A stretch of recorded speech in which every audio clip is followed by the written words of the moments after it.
Oh, wait, you're listening? Okay. All right. Okay. All right. You're Listening to Radiolab. Radiolab. From WNYC. See? Yeah. Hey, I'm Molly Webster. This is Radiolab. So one of my first pieces at the show, like actually kind of my very first Molly piece, was this episode called Goo and You. It was about what happens inside a chrysalis when a caterpillar crawls in and a butterfly or moth crawls out. Like what happens in that middle space. And it's one of my favorite pieces because it feels like, I don't know, it's got like science and poetry and philosophy. And it's also just this meditation on what it means to change. And though it was my first piece, which happened over 10 years ago, it is still actually the piece that I get the most feedback about. Like I still get emails about it. People want me to do workshops on it. It inspired some famous person's like wedding. And then a month ago, it popped up again when one of my editors was like, yo, Molly, this fabulous young radio reporter basically made a Goo and You sequel. I listened to it. It's great. It's a story that revisits the scientist, drags her whole family in to this kind of international tale, and then it becomes a meditation not just about change in an individual, but across generations. And so what we want to do for you is play an excerpt of this piece. It's called Caterpillar Roadshow. It's from this audio magazine called Signal Hill. And the reporter is Annie Rosenthal. So here's Annie. In the spring of 2022, my mom went into the mailroom at the university where she works, in D.C. In her box, there was a big flat envelope addressed to her, Martha Weiss. She didn't recognize the sender, Joe Nagai, J-O, no E. Inside, there was a handwritten letter, 4 pages long. So, shall I read you part of the letter? Please. To Martha Weiss. Hello, nice to meet you. My name is Joe Nagai. I'm from Japan. I live in Kobe, Japan. I'm in the 2nd grade at Ibuki Elementary School. When I found your research on the internet, I was so delighted. 2 exclamation points. 2 bold exclamation points. My mom is an entomologist. She studies insects. And she gets letters from strangers pretty often. They're mostly about this one study she worked on. She and her student were studying moths, and they figured out that an adult moth could remember something it learned as a caterpillar. Even after metamorphosis, the memory carried through. It made kind of a splash. Oh. What's your feeling like coming out of this? My feeling is wow. This is my mom on Radiolab. I think it's amazing that a caterpillar can have an experience, go into its chrysalis, 5 weeks pass, emerge as a seemingly different organism, and that it still can recall experiences that happened to it when it was a caterpillar. Freaking cool, I gotta say. There were a lot of interviews like that, and a lot of emails. But the letter my mom picked up that day at work was different from any of the fan mail she'd gotten before. For starters, the author was a kid in 2nd grade, writing from the other side of the world. But more importantly, he was writing to tell her that he was an insect scientist himself. In the letter, Joe described his discoveries. I've studied swallowtail butterflies for 3 years. In kindergarten, he'd investigated how long a swallowtail butterfly could stay alive if it got stuck in the chrysalis. In 1st grade, he'd found caterpillars that molt more often than usual. But now, Joe said, he was hoping to try something a lot more complicated. I've always thought that my butterflies could remember me even after their metamorphosis, because they always flutter around me whenever I try to let them go into nature. But sadly, some say that's impossible and ridiculous. I have some questions to you. Have you ever experimented in swallowtail butterflies? I want to try to find if a swallowtail butterfly could remember what it learned as a caterpillar. Joe, an 8-year-old, wanted to replicate my mom's groundbreaking experiment, because he wanted to know if his butterflies could remember him. I came home and said to Dad, look what I got in the mail. This was the most fun letter I ever got. Yeah, I was there when the package came. That's my dad, Josh. Full-size sheets of paper with his handwritten letters, photos of himself. A very cute kid with glasses. And his butterflies. He's looking through a magnifying glass. And then there are 2 pages of data figures. I mean, she was laughing and reading with her mouth wide open. I thought it was wonderful. Joe had no idea what a perfect correspondent he'd found, because the only audience my mom respects more than her entomological peers is small children. They are curious about stuff, and they haven't figured out that it's boring to look at plants or bugs. She's diagnosed elementary school as the last chance to intervene, before the veil of indifference descends. 7th grade, 8th grade, is it going to be on the test? Do we have to know that? 2nd grade, 3rd grade, bingo. And something horrible must happen in 5th and 6th grade. Puberty.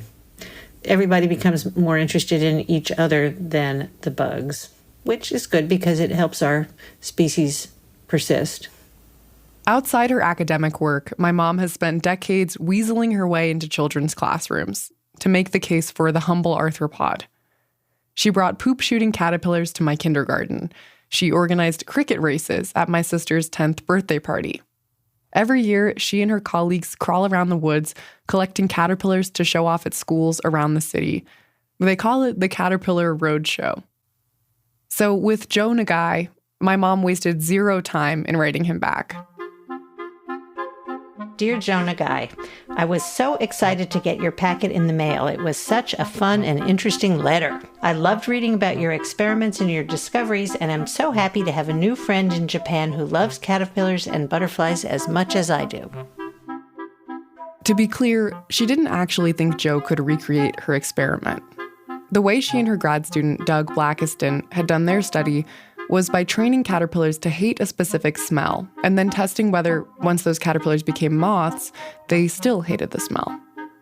They did the training with this elaborate lab setup where they'd release the chemical smell, then give the caterpillar an electric shock, so it would associate the smell with pain. Not totally a kid-level project. So in that first letter, my mom suggested Joe try something simpler, like teaching butterflies to learn colors. I could help you test this with your swallowtails, which might be a great research project for 3rd grade. So here you're giving him the old, why don't you try colors before memory through metamorphosis? Exactly. I could write so much more, but want to send this off now so you will know how happy I am to have heard from you. Your friend, Martha Weiss. And then I included some pictures, a zebra swallowtail butterfly and an eastern tiger swallowtail, just to show that we both are swallowtail aficionados. A few weeks later, she got a response. Dear Professor Martha Weiss, thank you very much for your reply. I was so happy and surprised to have a reply from you. I couldn't believe it first. Thank you very much. Joe politely expressed interest in her color learning experiment and thanked her for the butterfly photos. Their blue is so beautiful and like deep ocean. But he stuck to his guns on the memory stuff. I really want to prove it's possible that my butterflies can remember what they learned as a caterpillar. I don't want to give up now. I really need your help. And Joe wasn't waiting for her approval. He told her he had already started adapting her protocols for his own at-home lab. But I don't have any devices in my house. I can't make electronic shocks. This wasn't what my mom had expected. The letter was so serious. Joe was so serious. So that summer, they became regular pen pals. In his emails, Joe kept her up to date on his work. And he was confident. Like, he wasn't afraid to question my mom's research methods. Why, for example, she'd chosen the chemical she'd used to train the caterpillars. I have no idea why you picked ethyl acetate for the experiment of Manduca sexta. I felt a little bit defensive about my use of ethyl acetate. Still, in every email, Joe thanked my mom for her time and attention. I know you're so busy, but I'm so happy when you write me back. In the fall, he wrote to say his study was done. It was 33 pages in Japanese, but he'd helpfully translated the basics. He said he'd done essentially the same study as my mom, trained caterpillars to hate a smell, tested whether they'd avoid it as butterflies. He'd used a little muscle therapy device to give the shocks, and lavender oil instead of that toxic chemical for the smell. So the caterpillars learned to hate the lavender. And according to Joe, when those caterpillars became butterflies, 80% of them still avoided the smell. If what Joe said was true, not only had he replicated my mom and Doug's groundbreaking experiment at home over summer vacation, but he found their same results in a whole new species. They'd studied moths, but he was the first person in the world to show that memories could persist through metamorphosis in butterflies. And what did you think when you got that email? I was flabbergasted and delighted. And in this letter, I thought, holy cow, he's a real scientist and he's figuring out new stuff. As the months went on, my whole family became obsessed with Joe. We talked about him all the time. You just don't expect to see or hear that level of sophistication out of anybody without a PhD. My dad again. Definitely not someone in elementary school. We go to see friends or family or something, we're like, you got to know, here's the latest updates on Joe and Guy. My sister Isabel. What's the new tea? What's he up to these days? What has he discovered? What kind of, advances has he made? Every time I talk to your parents, I get the parents update and I get the Jonah Guy update. My boyfriend, Harrison. And there's always something exciting. For example, in September 2022, Joe presented his research to scientists at Shinshu University, then at Tsukuba University and Saga University. He also graduated from second grade. And then, in the spring of 2023, Joe wrote to my mom, rather casually, that he had a whole new research question. He wrote, "By the way, I'd like to study if memories can be inherited to the next generation this summer." Joe wanted to study if caterpillar children could remember things that had happened to their parents. I know that most people generally think memories can't be inherited from ancestors, Joe wrote. But he'd found a recent study that suggested it might be possible in nematodes, these tiny freaky worms. If they could do it, he thought, why not swallowtails? It had never occurred to me to even ask that question. Joe's first study was advanced, but this was a whole other realm. Epigenetics. The ways environment and experience can change how our genes are expressed, even across generations. It's a field of biology my mom calls the new frontier, and it's not exactly her area of expertise. I don't live on the frontier. I live in the heartland. And so when he said, I read the nematode paper, I had to go scramble and find the nematode paper. I was too embarrassed to ask Joe which nematode paper, because I didn't want him to be too much ahead of me on the up-to-the-minute research. The inheritance of memory has only been studied in a few species. Those worms, some mice. My mom wrote back to Joe, "This is a controversial topic, but that doesn't mean that it doesn't happen. We can learn more by doing more studies." Joe forged ahead. He did his experiment again, but tested a second generation too, to see if they avoided the same smell he'd trained their parents to hate. And a few months later, he wrote to my mom that the results were clear. His butterflies had passed their memories on to their children.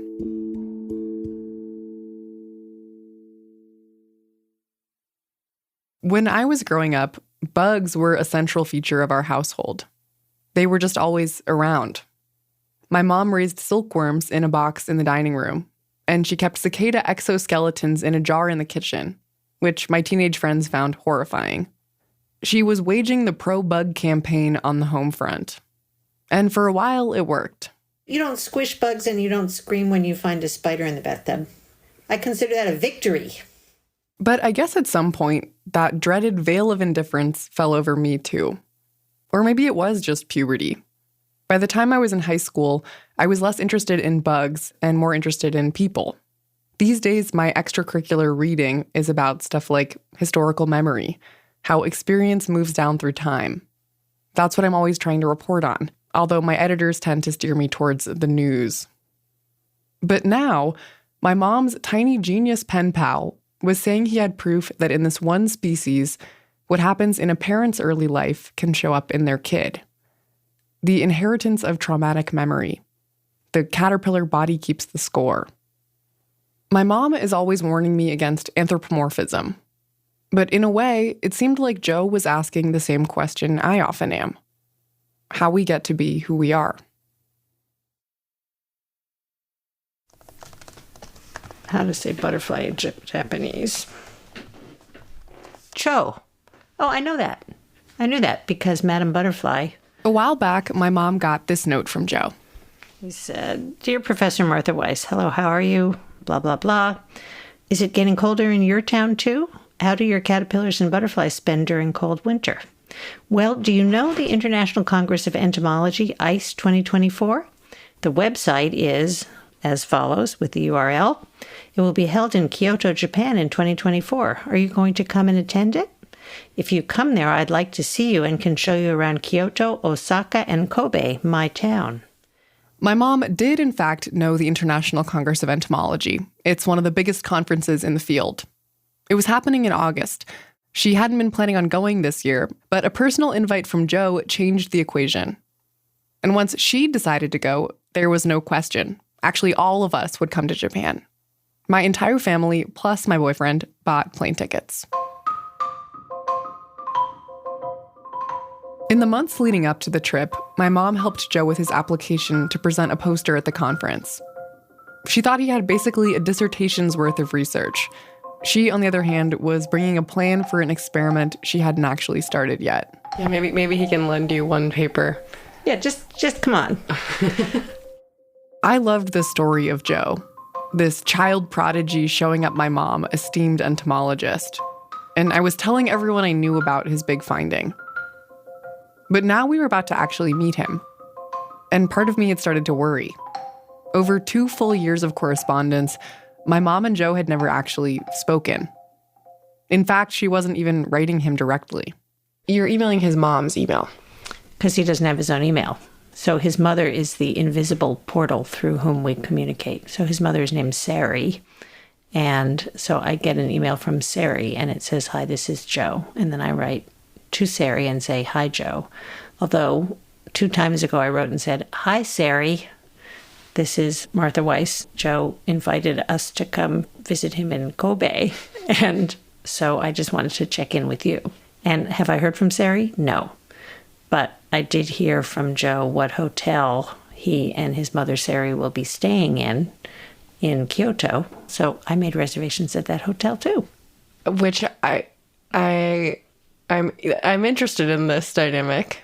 Like, do you feel like you need to talk to his mom? Like, because you're like sort of you're sort of emailing a child all the time. Well, I feel the science is between me and Joe. But when he says, "Come visit me at my home in Kobe," that then I need to check with his mom. Have you ever thought about like Zooming him? I guess I did initially, but I don't know. There's something sort of nice about writing. It's sort of Jane Austen of you guys. Yeah, it's a little more Jane Austen, exactly. I think he feels that way too. I mean, do you like the mystery? Like, do you like that we just like? I mean, Jonah Guy is like a national hero in our house. I mean, and yes, I do like the mystery. I think that's part of it. And to be honest, I'm a tiny bit nervous about meeting him in person. What are you nervous about? I don't know. I mean, I guess our correspondence is. It's all about science and butterflies, and there's nothing else in it. Like, what if he's like a mean kid who has temper tantrums and you know, kicks and screams and bites his baby sister, or you know? I can't imagine that Joe is a biter. But are you at all worried that he's a catfish? Well, let me just say that I'm only recently learned the term catfish. And some people have said to me, "Is this kid for real? Do you think that this is an elaborate ploy?" You're sort of a trusting correspondent. I'm a trusting correspondent. Hey, this is Molly again. We are going to take a quick break, but when we get back, we will find out kid or catfish when Martha and her entire family go to Japan. That's coming up after break.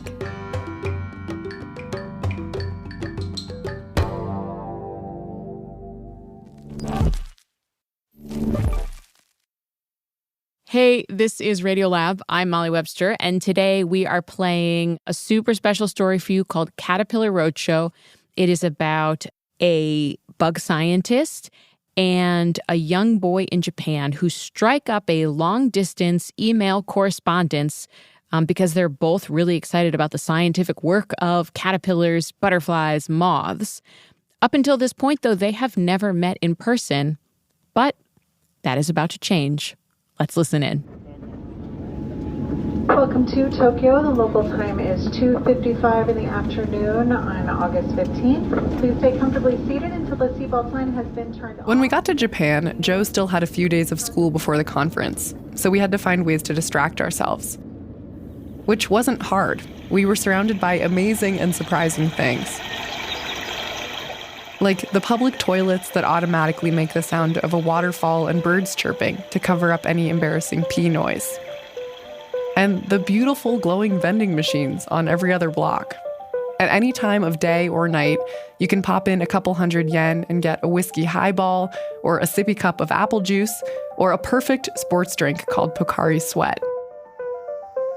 But the most amazing and surprising thing, bugs were everywhere. In the trees outside temples, restaurants, but also on t-shirts, book covers, street signs. On the subway, we saw a poster for an insect show at the Tokyo Museum of Nature and Science. Inside, the hall was packed with hundreds of people, more excited than I've ever seen anybody in a museum, honestly. And they weren't just stopping at the iridescent butterfly wings. They were reading about the way a spider disguises itself to mimic an ant. Structural color, parasitic wasps. Yeah, you see that a lot in Japan. You go to just a public park in the center of Tokyo, and you'll see a parent with a butterfly net with their child carrying a little insect cage. This is Akito Kawahara. He's a big deal in bug science, the director of a Center for Butterfly and Moth Biodiversity in Florida. And he grew up in Tokyo. I called him to ask, basically, is this a thing? Or was I just on high alert for bug stuff? Like the bug-shaped toys we saw all over the city. So gotchas. So what it is essentially it's a gumball machine where you put some money, a dollar or two, into a machine. 1, 2, 3. And a ball comes out. Ready? Yep. And inside the ball, there's a toy. It's a big boy. And there's a whole bunch of insect ones. And some of these insect ones are extremely realistic. Yeah, look how much you can make it move around. It's a deal for an articulating steel. And then look, we should get another one so they can fight. Japanese pop culture isn't just full of bugs. It's full of youth insect enthusiasts. Akito told me about a popular video game where you play a kid helping a scientist collect and identify escaped bugs. And the guy who created Pokemon, he started out wanting to be an entomologist. The game came straight out of the years he spent scouring the wilderness for bugs. People here have been insect fans for a long time. More than 1,000 years ago, Japanese nobles kept crickets in cages to listen to their chirps. In the late 1800s, kids' magazines aggressively advertised bug collecting to patriotic and masculine boys. By the 1930s, insect hobbyist societies had hundreds of members who'd go on collecting trips, tromping around the forest and posing with their butterfly nets like big game hunters. Beetles in particular became kind of a status symbol, an exotic pet. It got to the point where, people were trying to grow the biggest beetles, and then they would sell them. And in one case, one of the beetles sold for an incredible $90,000. One of Akito's closest friends actually raises beetles. Every time I go back to Japan, he's driving a different colored Ferrari. And oftentimes I joke that I might have made the wrong decision in my career to become a scientist, and maybe I should have just reared beetles and had a life that was different from what I'm doing now. Papilioxeuthis, is that right? That's his butterfly. At the museum, I thought about Joe. From the distance of my mom's kitchen in DC, his passion had seemed totally unique and mysterious. Here, it suddenly seemed a lot less random. We found an exhibit about swallowtails, and my mom texted Sari, Joe's mom, a picture. Sari sent back an emoji of a rabbit with exploding heart eyes. They'd finally made direct adult-to-adult contact. She and Joe and his brother were coming to meet us in 2 days.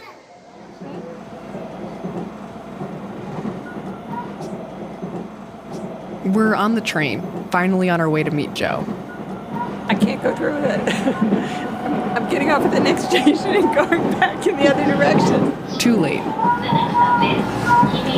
We pull into the station, get off the train, and there they are, just on the other side of the turnstile. I'm trying to be present for the meeting, and also fumbling to get my recorder rolling. Hello, how are you? Sari, in her late 30s, has a ponytail, a white blouse, a parasol for the sun. And then there are the two boys. Must be Harry. Hayato, or Harry, age 13, mid-8th grade growth spurt in a huge t-shirt and baseball cap. And next to him, the man himself. Joe? Yeah, I'm Joe. I'm Josh. He's a pretty small guy, with very discreet bangs, like the tines of a feathery fork. Big Harry Potter glasses, and a round little face that makes him look younger than 10. He's wearing a traditional jinbei, a matching wraparound shirt and shorts, and carrying a backpack about half his height. And you have your butterfly net.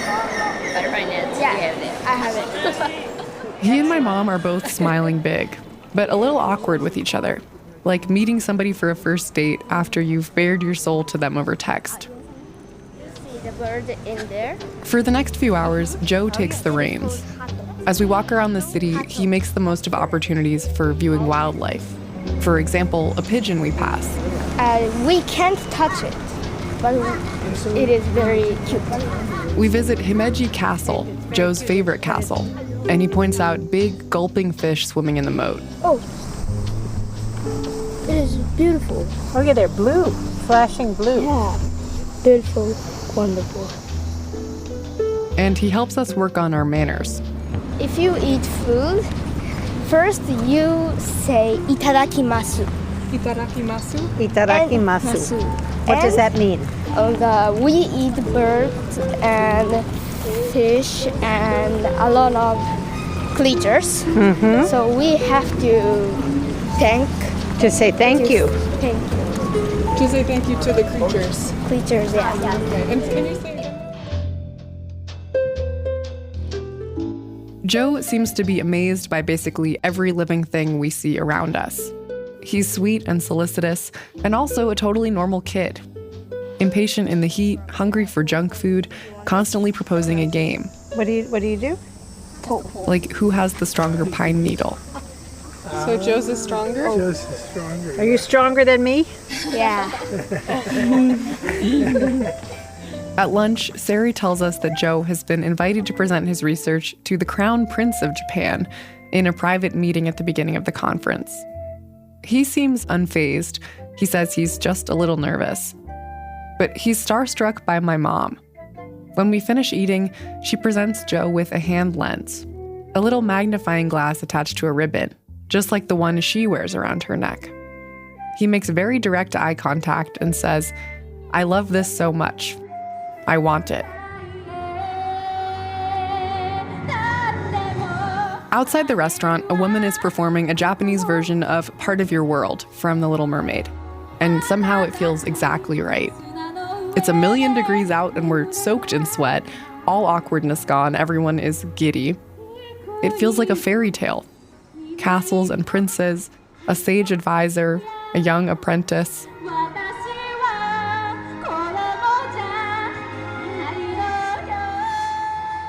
We take a bus to the edge of the city and ride a glass gondola high up into the mountains. At the top, we climb out into a cool, sweet-smelling forest.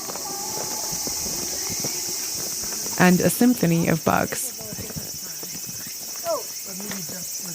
Well, what's that?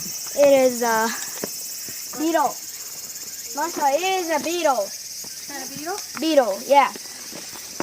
Do you need a case? I have a case. Yes, please. Yes, please.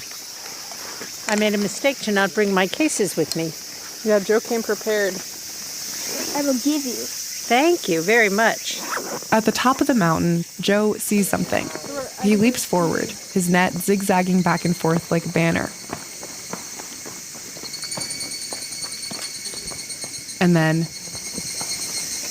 I get it. You got it? No. I take it. Wow. Oh, that's the one you showed me. Yeah. Oh, that is beautiful. Joe showed me a picture of this and he said we might find these. It's an East Asian tiger beetle, maybe the most flamboyant bug I've ever seen, with a bright green head, long antennae, blue and rust-colored splotches all over its back. Oh my goodness, look at that look at that color. Yes. So shiny and metal color. Sari convinces Joe to let it go. I will release it. Can I hold it for 1 second? Yeah. The wings are very... Oh. Goodbye. Bye. Good luck. He's very powerful. Yeah, he's a strong flyer. The moon is rising over the city. We catch the last gondola down in the pink light. After dinner, my family boards the train back to our hotel. Hayato and Joe wave from the platform for a full minute, and once our train starts moving, Joe runs after it. Outside the window of the train, we just saw him speeding along and keeping up with us until our bullet train pulled away and we left him behind. And I just felt like it was the best day ever. When I was 6, a brood of periodical cicadas emerged in DC. Billions of bugs that spend their whole lives underground and tunnel up to the surface just once, after 17 years. For a few chaotic weeks, the city is completely overtaken by their whine. As you might imagine, while most people saw the cicadas as a menace, my mom was basically hysterical with excitement. Late at night, the bugs would climb up trees around the neighborhood to molt. And one night, she let me and Isabel stay up until midnight to watch. We walked down the block with flashlights, stopping at a tree. Just above my head, these bright white cicadas with ruby red eyes were stretching backwards out of their old shells. So new to the world, they were still damp. It felt like I'd been let in on a huge secret, catching them in this private moment in the dark. I was reminded of that night walking into the conference center. Here I was an interloper again, surrounded by thousands of entomologists, the international denizens of my mom's world. They weren't the most visually intimidating group, lots of cargo shorts and t-shirts with bug puns on them. But this was their turf. They were keepers of bug knowledge not yet released to the larger world. I was unprepared for the scene in the poster hall. Alongside the adults, there was an army of young scientists.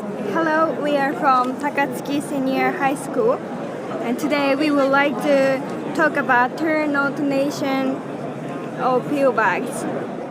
These were Joe's peers. At 10 years old, he wasn't even the youngest presenter. I'm Takeru Inagaki. I'm in the 4th grade of elementary school. I've been collecting butterflies since I was 6 years old. Takeru was approximately 3 feet tall. Thank you for listening to my presentation. My research is about leaf rolling weevils. So do you know leaf rolling weevils? No, I don't know them. Okay, so let me explain. Thank you. Shusei is 14. It's a very impressive presentation. Yes, thank you very much. Mm-hmm. Are there many students your age who are doing entomological research? Yes, many kids, students are doing some kind of research about the insects. But his one is really amazing. Yeah. He was looking over at Joe, whose poster was right next door. Did he explain it to you already? Actually, he's my friend. Our house is really close that we can meet each other often. And do you guys discuss your research together? Yes. He's 4 years old, younger than now. But the things that he is doing is more level high. Joe was in full networking mode, suit and tie, handing out his business card. I'm Joe Nagai. Nice to meet you. So nice to meet you. So, can we take a picture with you and the poster? You have a bright future in front of you, no doubt about that. Hanging around Joe's poster, I met Masato Ono, the conference chair. President of organizing. Oh, okay. Wow, okay. Very nice to meet you. And Akito Kawahara, the big-name butterfly expert from earlier. He's just incredible. Like, everything that he's done is just, like, incredible. Like, I want him in my lab. I'm secretly like, oh, maybe, like, he wants to do some research in America. We stood there watching Joe together. In the parent generation, I give the electric shock and the lavender odor. I waited until they became butterflies, and they avoided lavender odor. So I know they can remember what they know as caterpillar. In the child generation, they also avoided lavender odor, so that memories can persist to the next generation. And the pattern age. All day, Joe and his poster were swamped. I could barely see him behind his crowd of admirers. That night, back at the Comfort in Kyoto, Joe went straight to the hot tub for a triumphant soak.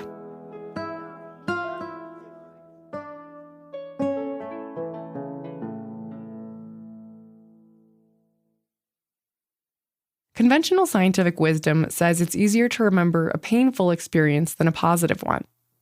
That's why in their original experiment, my mom and Doug decided to teach their caterpillars to hate a smell, shocking them every time they smelled it. And it was clear from the caterpillar's behavior that they were receiving the shock. And I'll just leave it at that. Can you just say what that means? When my mom or her student pushed the button, the caterpillar would start to convulse and sometimes vomit. When Joe replicated the experiment, he'd taken a different approach. Instead of high-voltage lab equipment, he'd used that little physical therapy device, a pad that emits small amounts of electricity to treat muscle pain. Joe already had one at home to help with pain in his own shoulders. I put the pad on my arms, and inside of the pad, there is a caterpillar. So the caterpillar would be sitting literally on Joe's arm, right between the pad and the softest part of his wrist. And so did you also feel the shock when Yes. they felt it? Yes. And was it painful to you, or what did it feel like to you? The first was very good for me, but if I did it every day, my arm will be red, pink or red, so I was very pain. I have pain. The machine has a bunch of different power levels, from 1 to 15. Joe had stopped at level 4. And what was your thinking about why to use that level of shock and not more shock? Because they, in the level 4, they pop out their osmeterium. Osmeteria, little orange horns that pop out of the caterpillar's head when it gets scared. So I think it was enough for the caterpillar. And so you didn't want to hurt them more than you needed to? Yes. Yes, okay. In the breakfast room at the hotel, Joe got the machine out of his backpack for a demonstration, sans caterpillar. Okay, where do you put it on my... Here. He strapped the little pad onto my forearm and pressed the button. Is it coming? I don't feel it yet. Is it? Oh, now I feel it a little bit. Number 2. Okay, another one. 3. Whoa, I feel it. Oh. It was a crazy feeling, a huge shudder that made my hand jump. Can you see Annie's osmeteria coming out? The science isn't clear on whether bugs feel pain. And as my mom has explained to me, there aren't a lot of rules around how you should treat them as a researcher. So if you're going to do something with a vertebrate, you have to put in a whole animal protocol. It has to be taken care of in an approved animal care and use facility. There's committees that monitor everything. Invertebrates, nobody cares one iota about. That means it's up to each individual scientist to set their own standards. Well, so what is your personal standard for your approach? Compassionate, and treat them as if they feel pain, and try to minimize any pain or suffering.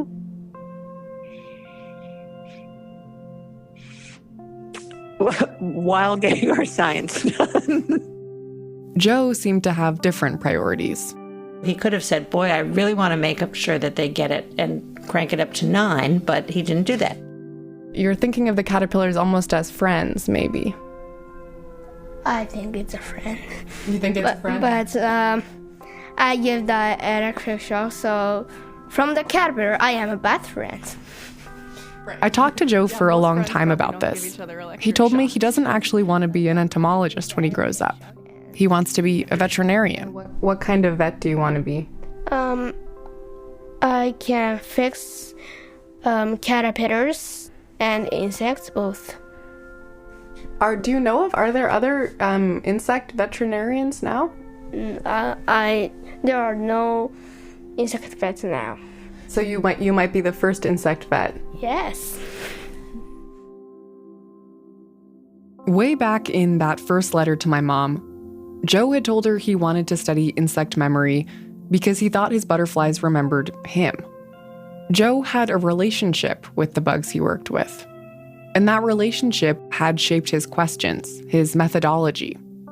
So many scientists see anthropomorphizing as a cardinal sin. But for Joe, I realized, interspecies empathy was kind of a sleeper strength.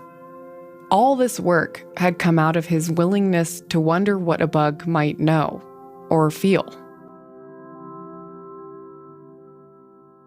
On the last morning of the conference, my mom said there was something we needed to do.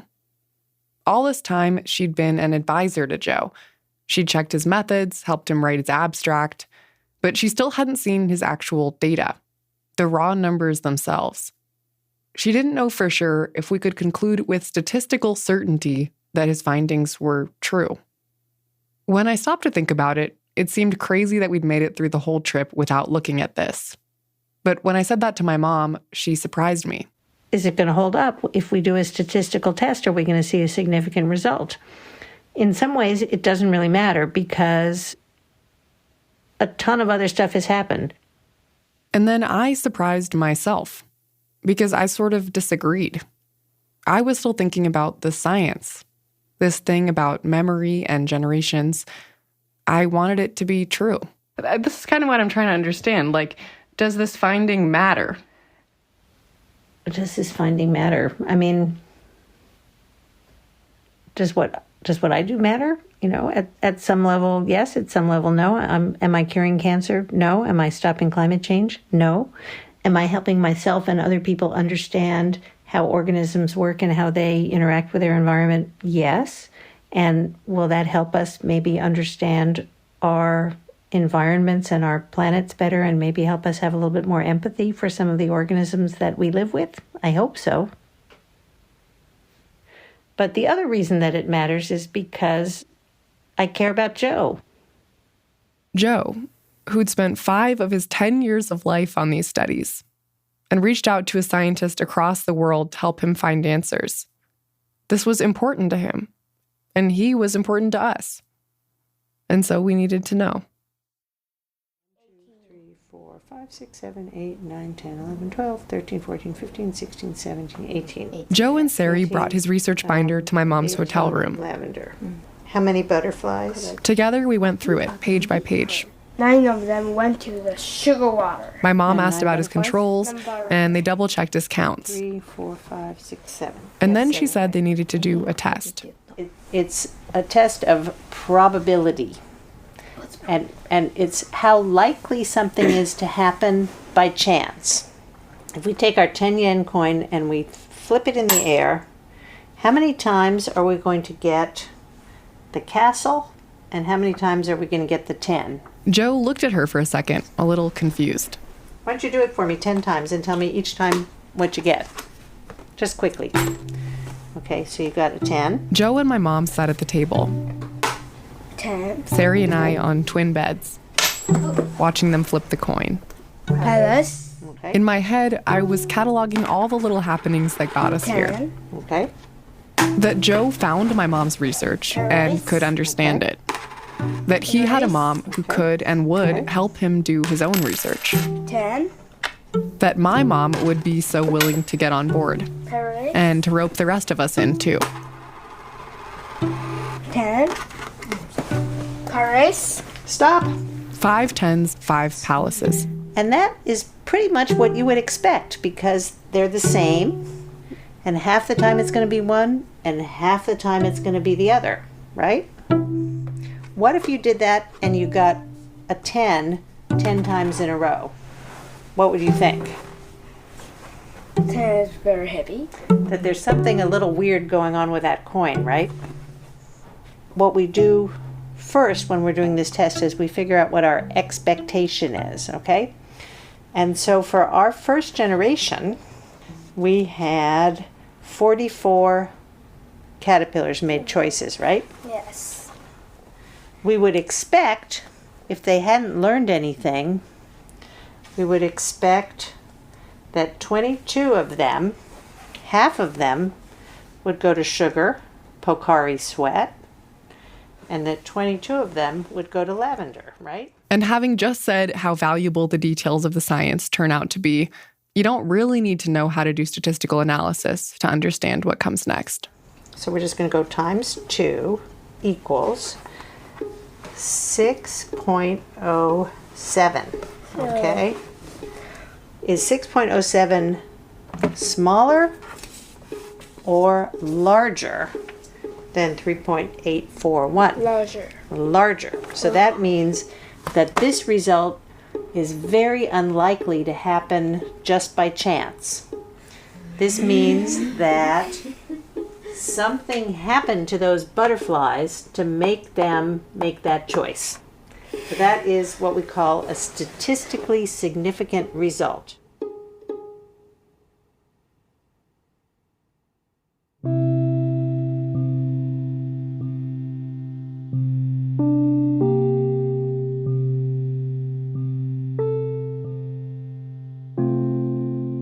In the months since we got back from Japan, my mom and Joe have been drafting a paper on his findings together.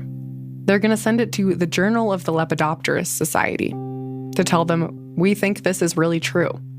Butterflies can remember something they learned as caterpillars, and their kids can inherit that memory too. In DC, my mom's been reading up on epigenetics.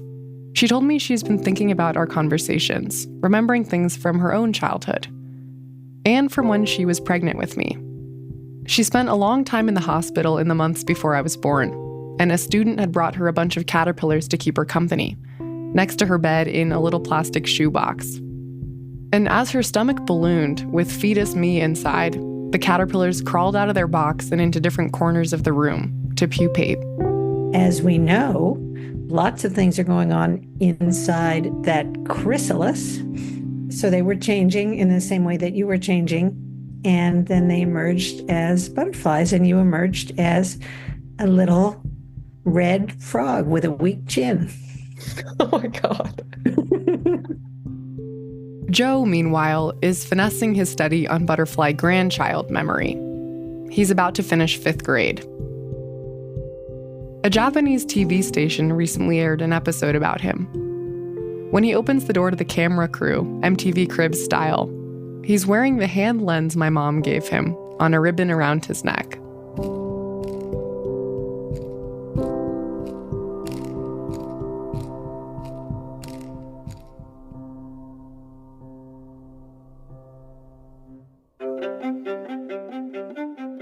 That was an excerpt of Caterpillar Roadshow, produced and reported by Annie Rosenthal. That story first premiered on the audio magazine Signal Hill. You can listen to the entire piece along with a bunch of other really great stories from Signal Hill, and you can get that wherever you get podcasts. That's Signal Hill. So this story had sound design and editing by Liza Yeager and Jackson Roach, who I'm proud to say are former Radiolab interns. We miss you guys. They had help on the piece from Leo Wong and Omar Etman. It was fact-checked by Alan Dean. Special thanks to Carlos Morales, John Lill, Marfa Public Radio, the Nagai family, the Rosenthal family, and Emma Garshagen for tipping us off to the story in the first place. And that's it. We will be back soon with a brand new full episode of Radiolab. I am Molly Webster. I got to listen this time. It was so fun listening with you.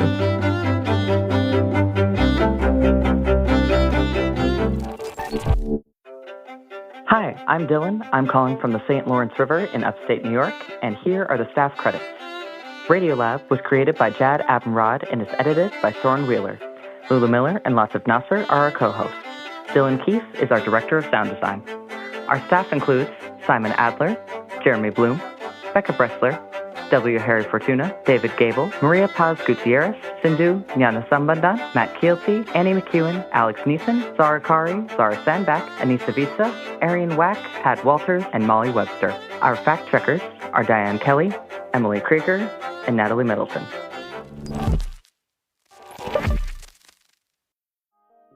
Hi, I'm Rafael calling from Farroupilha, Brazil. Leadership support for Radiolab's Science in Programming is provided by the Gordon and Barry Moore Foundation, Science Sandbox, a Simons Foundation initiative, and the John Templeton Foundation.